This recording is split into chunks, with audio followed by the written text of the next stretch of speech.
Guys, I think D4DJ is gonna end of service soon. No! D4DJ can't EOS! I haven't gotten all the Rika cards! Should I just go ahead and uninstall D4DJ before I get emotional? Everyone, calm down. It's about time we sit down, have a chat about all the things that have been going on with D4DJ over the course of the months. So grab your snack while I, Fortune of 4, go over everything that has been getting everyone's panties in a twist. Fans still haven't recovered since Kano Shizaki retired from the role of Rei Togetsu from Happy Around, and Ami Meishima retired from the role of Ibuki Nijima from Photon Maiden.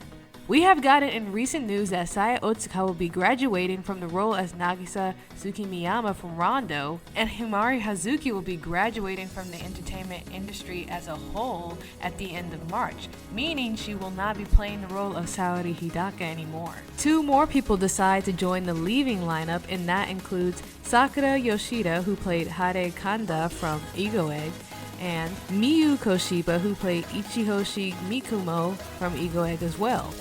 Don't even come for me about my Japanese pronunciation. Anyway, some voice actors do decide to leave because maybe they feel like they aren't being treated right, but in this case, I feel like maybe they wanted to move on towards something different, or they wanted to focus more on solo careers, which I do notice that some Japanese voice actors do after they retire a role that they were pretty known for. They just want to do their own music and just live a chill life and stuff like that. So I don't think they're leaving because something is wrong with the company. Unless they were to say that, we don't know what's actually going on. We can only make our assumptions. As for Ego Egg, those two voice actors did leave in the same month, not too long after one another, so maybe there could be something wrong. I know Ego Egg isn't as popular as the other units because they weren't meant to be in the game. They'll definitely have to work on the marketing of that unit more, so I really hope it wasn't a money issue on why those two voice actors decided to graduate. The next point of order will be the cease of relation events. Here's what the in-game announcement said about relations events. Since the series began in July 2021, relations events have been run approximately once a month and featured an event story that focused on two characters. Fortunately, it has been well received and we are proud that many players have enjoyed it. The management team had hoped to continue the series, but due to the current environment surrounding Groovy Mix and changes in the development system, we have decided it is impossible to continue the series. Therefore, the next event was the Miko and Kurumi event that happened, and they were very cute in that event. That was really an interesting moment in time because it was the last relations event. People were a little emotional. Then they continued. There are many character combinations that have not been featured yet, and we are sure that there were customers looking forward to them. We apologize for not being able to meet your expectations, and we apologize for the inconvenience. I was honestly super butthurt by this because I did want the Neo and Sophia relations event along with the Michiru and Lumina relations event. I just knew it was going to come after the Veronica and Elsie one, but it was too late. They already decided they were going to cease the production. I honestly don't really get what they mean by it was impossible to continue the series, because how is it impossible when there's plenty of characters right there? And if you want people to like your game, you're going to have to give them what they want, and that's your characters. Maybe they had to cease the production of relations events because of the time it would take to make those cards, but it's still a good thing that they had them because it would definitely get players who like those two characters involved in the events. Another rising issue I've seen revolving around events is the amount of collabs that were happening at one time. Not only were there a lot of collabs, but these collabs were with anime series that were unsavory, if you will. Though fans were annoyed by the amount of collabs that were happening at one time, there was no statement put out by D4DJ about these collab events. I personally have no issue with the amount of collabs they were doing. If it helps them pay for the game, then do it. But I would like if these collabs actually ended up on the global/English server, because we never get to see these. Like, literally rare is rare if we get a collab event. I guess that would be another issue revolving around those collabs, huh? They never end up on global. Moving forward, song removals. I did make a video in September about the 20-something songs that were going to be removed. Since then, in November, they removed another 20-something songs, and in February, they also removed another 20-something songs. meaning we have a total of 73 songs that were removed on the English server of D4DJ. These songs were probably removed in the Japanese server as well, but all this change did start to happen once Bushiroad decided to let donuts be on their own. So fans, including myself, have been highly concerned about what is going on with this licensing stuff that people keep saying is going on, because 73 songs since September doesn't seem right. But oh wait, there's more. Do you remember when D4DJ was accused of including AI art in the Elsie and Veronica cards? Yeah, I do. I genuinely do not think that's AI. As you can see, the way AI writes is a bit different from the writing in the cards, so I think people were definitely getting a bit pissy over that for no reason, because they were genuinely just trying to find something to hate about D4DJ, but that does not look like AI to me. The reason I'm including it as a list of issues is because I do not doubt people were gullible enough to think that was AI and stop playing the game. Maybe a couple of people that may not have had a big impact, but I do think there are some who stopped playing the game because of that. Next, the Budokan event. This is the one that was getting everybody and their moms scared that D4DJ is ending. We gotta wrap it up, boys. Like, just pack it up, put the fries in the bag. Hold up. Let me read you the announcement that they put out. On June 20th, 2024, Thursday, Donuts announced that D4DJ project will be transferred from Bushiroad Incorporated. We also announced that a large-scale event is scheduled to be held at the Budokan in the spring of 2025. However, we have decided that preparations and coordinations for the event have not been satisfactory. In order to aim for a better event, we have decided to postpone the event. We sincerely apologize to all Digglers who have been looking forward to the event. We would also like to apologize again for the time it has taken to inform you on this event. We sincerely apologize for any inconvenience this may have caused to the performers who cooperated with us in making this announcement, as well as to all the other parties involved. We are currently working to strengthen our project management system and to meet the expectations of the Digglers community. We are now making preparations to hold a large-scale event hosted by D4DJ in a new format and location with more diverse content to meet the expectations of Digglers. We will announce the timing of this event as soon as it is decided. Please wait for a while. We are also planning to hold various events such as live performances by the unit and the Gurumiku Cup in the future. We hope you will wait for future information. We appreciate your support for the D4DJ project. As you can see, they did have to postpone that event due to some mishaps with project management, but they did say they're going to plan a new event that's going to be somewhere else at a later day. So it's not the end of the world, guys. We just have to be patient. It was a mistake on their part. They recognize that. Hopefully we get what we want and there's going to be that big event coming soon. The next issues I've noticed are a lack of announcements.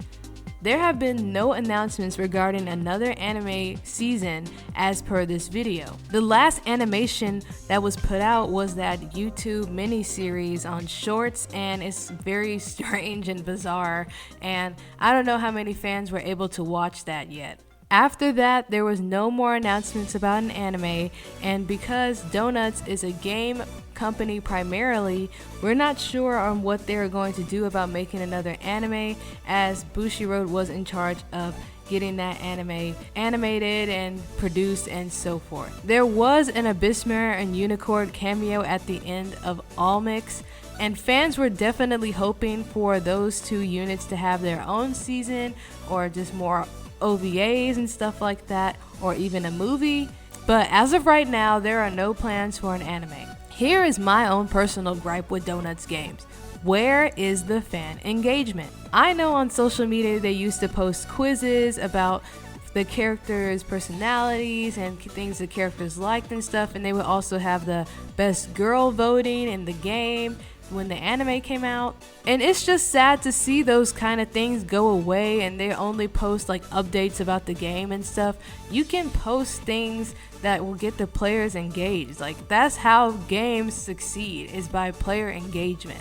And if you're not engaging with the fans, not just on Twitter, then you can definitely get a lot of people more interested in D4DJ. This is the perfect point to segue into my solutions section.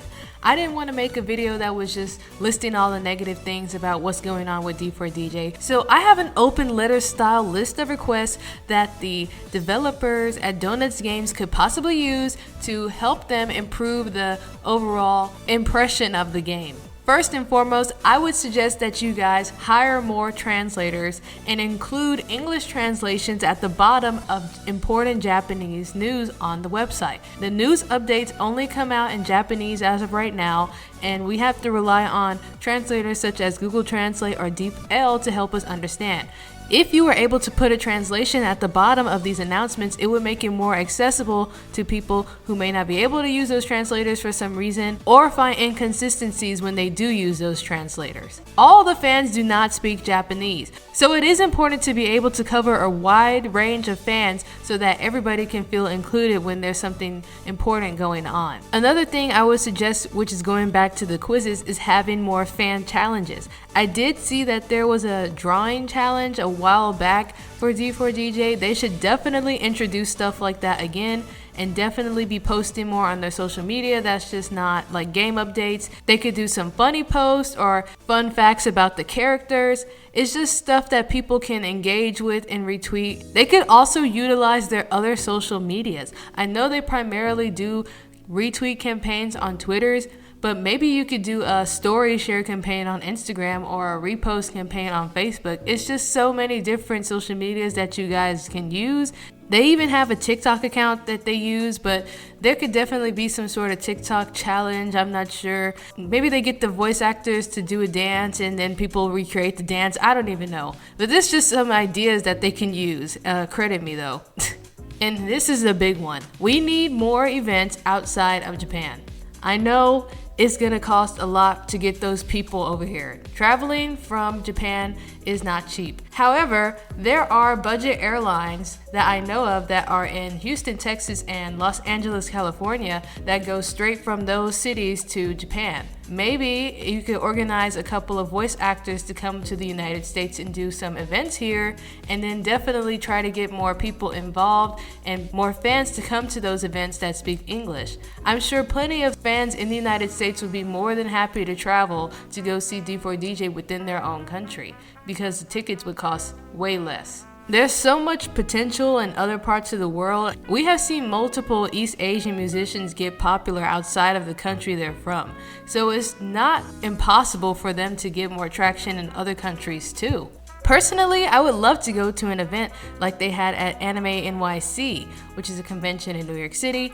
I would definitely love to go to something like that. No matter which city they go to, I'm going, so I just hope that other United States fans feel the same way as me. And of course, they can touch on other countries too. I know that they did do something in Singapore. They definitely should go out there and travel more and try to get fans from other countries involved. Here are some solutions that I came up with based on revenue in case they actually are having issues with money. This is one of the big ones. You guys are gonna have to introduce ads into the game.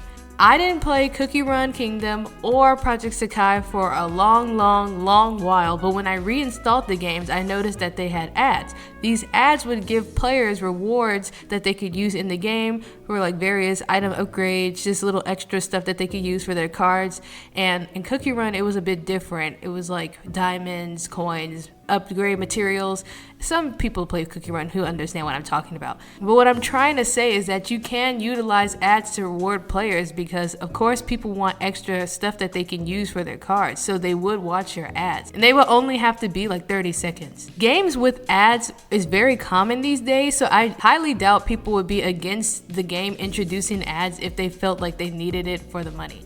I'm definitely not against it. I'm so used to watching these stupid ads now, it's just whatever. So long as it helps them pay for what they need to pay for, I'm with it. Another solution that's revenue based that I came up with is offer discounts on diamond packs around important holidays like Christmas, Black Friday. I do know that they have a little Black Friday thing, but it's kind of expensive. So I would suggest that they make those prices a little lower so it's more accessible for people to pay for. Not all players of the game are adults, so some players would need to ask their parents to help them pay for something in the game. And if the prices are lower, it would definitely make the parents more willing to pay for that item. I know this because I remember those days I would ask my dad to help me pay for something that I wanted in the game, and I would always make sure it wasn't too much money. So I'd be like, oh, it's only $6. Like, it's only this much. And so he wouldn't be like, okay, I'm not spending too much. They could do these holiday discounts around anytime they choose. I would just prefer to go with the more popular ones that are in the respective countries. Another revenue-based solution that I came up with would be offering merch outside of Japan. Now, I know that there is a little bit of merch that you can get straight from Amazon that's regarding D4DJ, but most of the time, the merch that you get will be from second party people, or you will have to use a proxy to get it from Japan. Now, this one definitely more people don't have access to depending on which countries they live in. So if you are able to set up a small shop that's selling maybe excess amounts of merch that you guys may have and be able to ship that out to different countries, that'll definitely be more helpful in gaining some revenue because more people will have more access to the merch. I myself am going to start using a proxy because I'm quite unsure on if they will open up another global store. When they were with Bushiroad, they did have a global store that sold stuff to people in the United States and different countries that was straight from their website. I did get a Shano and Toka pin or stands of sorts from the Bushiroad global store, and I really hope Donuts brings back a global store so more people will have access to the merch. I'm sure people can come up with a whole list of more solutions than I did, so I highly encourage you to leave that in the comments. If we give enough feedback to Donuts, we could possibly make some sort of changes and hopefully get them to respond back to our feedback and implement more stuff that makes the whole fandom and fan base more engaged. To all you digglers out there, do not worry about D4DJ end of servicing so soon. Donuts is a game company, and D4DJ is one of the highest grossing games in their repertoire. Keep tiering, keep collecting, and keep having fun when you play this game, and make sure you do support your fan creators out there such as myself and other artists and video makers you may like to watch. I hope all of you have a great day, and Fortune of 4 out.